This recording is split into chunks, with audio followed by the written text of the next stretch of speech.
So working with sketches, one of the most common things I get is, well, we've got all of these AutoCAD files. Can we use them? So right here, we've got an AutoCAD file generated from scratch in AutoCAD with all the AutoCAD dimensions.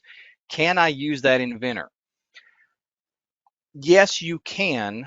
The short answer is you may not want to, and I'll cover that in a second. What I'm going to do is I'm going to go into a standard piece part.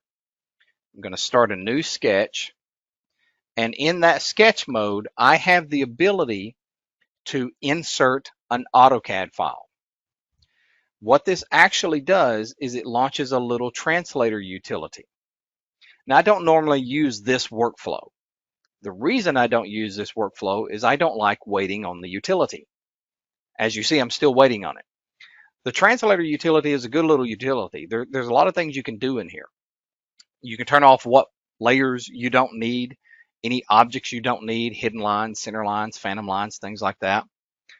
And you can also choose to bring in all of the AutoCAD geometry, or you can turn that off and say, well, I only want to bring in, well, mess up my selection here, only want to bring in that geometry.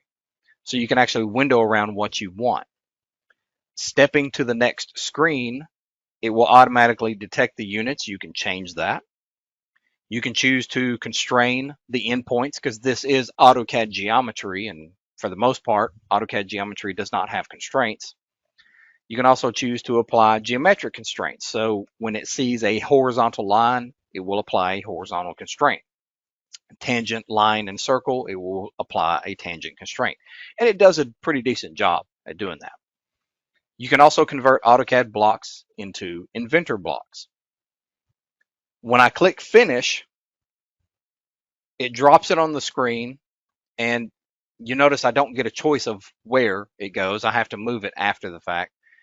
Also, if the AutoCAD dimensions have not been exploded, then it converts the standard AutoCAD dimension into an Inventor dimension that is associated with the geometry. So that means you can change that dimension and it drives the geometry. And that's why I said you can sort of use the AutoCAD drawings. If your AutoCAD drawing has multiple or all of the dimensions exploded, then you're probably going to be better off time-wise recreating it from scratch in Inventor, because this is going to be a lot of cleanup that you're going to have to do to come through here and get rid of those exploded dimensions. So you can use that utility to bring in your AutoCAD stuff. But again, I don't use that utility simply because I don't like waiting on it to fire up. Now, the first time it fires up, it's slow, but gets faster every time after until you shut down Inventor. The workflow that I use instead is I will simply take the AutoCAD file and I'll open it directly in Inventor.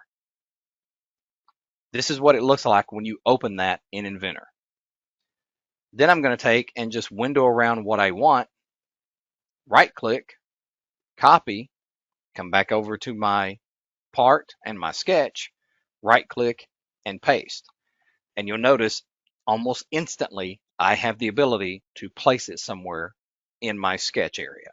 Now, before I actually pick that placement location, I'll right click again and I'll go into paste options. In paste options, you have the ability to change the units, constrain endpoints, geometric constraints, AutoCAD blocks to Inventor blocks. Then I can actually drop it somewhere I want it to go. And at which point I could move it, constrain it, whatever I need to do. The copy paste workflow by far is so much faster and more efficient.